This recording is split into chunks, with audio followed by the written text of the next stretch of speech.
So the Mesclatore solventless comes with several motor options, but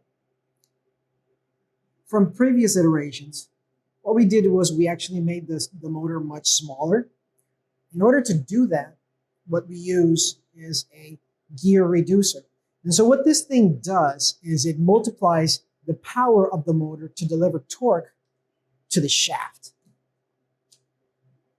And so the gear reducer allows you to use a smaller motor without losing power.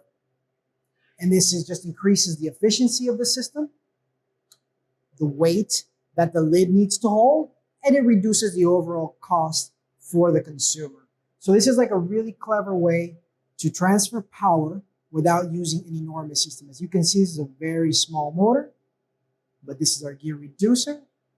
And what this does is multiplies the power from the motor to the shaft, translating that energy into motion so you guys can agitate that biomass as quickly, as strongly, or as slowly and gently as you guys need.